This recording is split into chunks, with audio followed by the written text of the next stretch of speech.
are you doing? I'm Baruku by name from Smile Planet Consulting here in Abuja, Nigeria.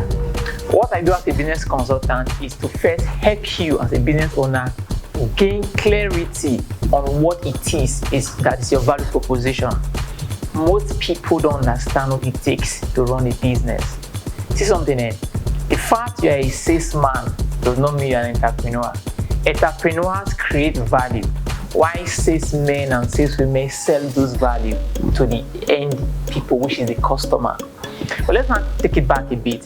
What is SOP? Most businesses have worked with as a coach, as a consultant. They keep having just one major issue. And what is that issue?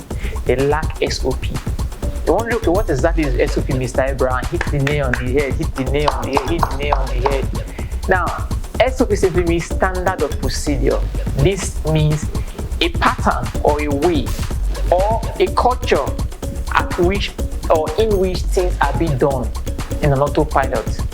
Have you ever wondered in a banking system whereby a staff is not feeling fine, somebody else coming to work for that person because they have a standard of procedure that what duplicates and take details of what the person did in the previous day that will enable someone else to log in and continue.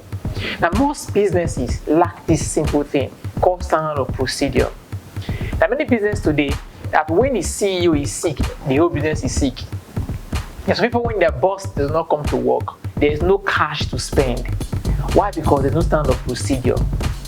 Now, ask yourself, why is it that most business owners start fantastic well, within the first 3 years they're going down because there's no standard of procedure? You don't know who is approving who. You don't have a track record of your clients. You don't know those who have paid. You don't know who do your potential lead. These are the things that when you lack of procedure, these are the things you suffer. Now let's not take it. Number one thing you need to have in mind when you want to create your standard of procedure in your business is one, write it down. One, don't write one good. As we put in English in my local town here in Nigeria. Number one is you need to have the end in mind from the beginning. What exactly do you want to achieve from that kind of procedure? That's what you should picture in your mind as the owner of the business. At what time should they clock in your office? At what time should they do a follow-up call on clients that have asked this item to their cart but refuse to come back because of one thing? Who is in charge of XYZ? Who is in charge for packaging? As a fashion designer you sew, who is in charge of putting on buttons and in the shirt you are sewing?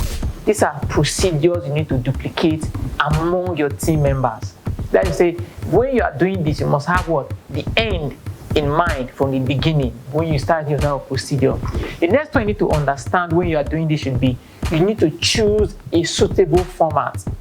Because the SOP and Akara woman we use, which is number one, to get the beans, pick the beans, and soak the beans, ground the beans, fry the beans, is different from what you, a fashion designer, will do.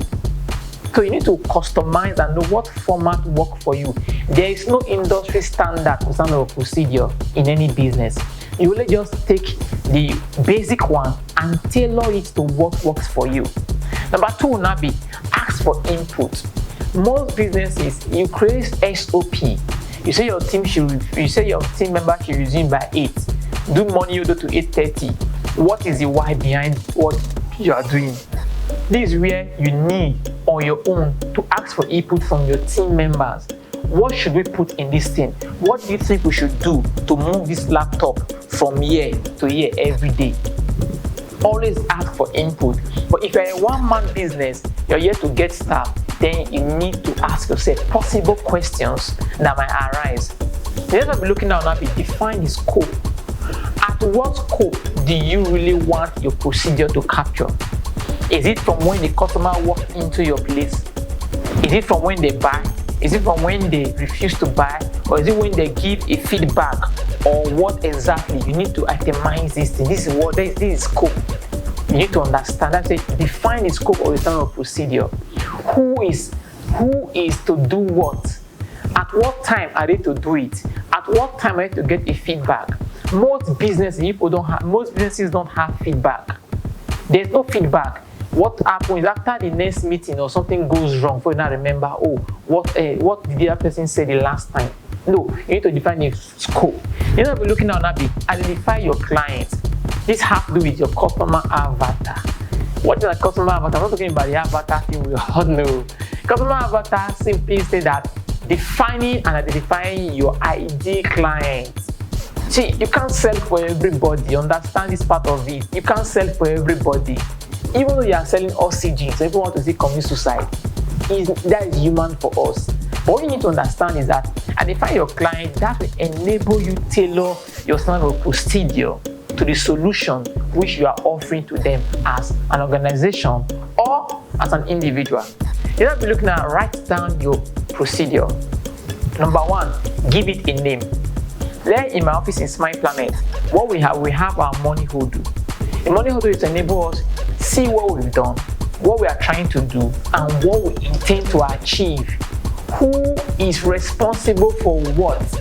Who should do this? Who should do that? It's clearly stated and detailed. So there's no room for assumption. Now you've given a name. That's okay, money hoodoo, or you call this maybe, let's say, client follow-up form. Every 6 p.m. every day at the end of business, ensure you fill this document so that tomorrow, in case you not call, oh, madam, belle they pay me, now if you come work today, belle they tell me I eat something we know day. Oh, where did you keep the document last night in Kichi? This is the thing you just asked. It's on the table. You take that thing, immediately you know where she stopped yesterday. Not you start calling and ranting and shouting, having migraine. No. So these are things it will do for you. The number two thing now be, you need to have what? Approval system. Who is going to initiate it? Who is to approve it? Who is to do a follow-up on it? And who is to give a feedback on the follow-up? It's a 360-degree circle that must go around when you're setting up the sample in your business. Then I'll be looking at now be the team lead. Who are the people in charge? Who should be held responsible? There's no room for assumption. This is why I've seen in most client businesses, you see, they share blames. Oh, I thought.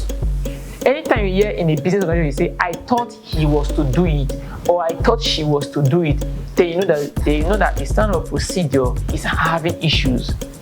You know, we're looking at now, you need to review it. After reviewing it, you need to test it. On the system, after testing, you need to edit it and repeat it. See, it's dynamic, it's not constant. You must always improve your standard of procedure. So I believe with these things I've said, you need to have an insight on SOP. So let me now ask you, do you have an SOP in your business? What is your plans to implement it in your business? Or you don't even have an idea of what an SOP is.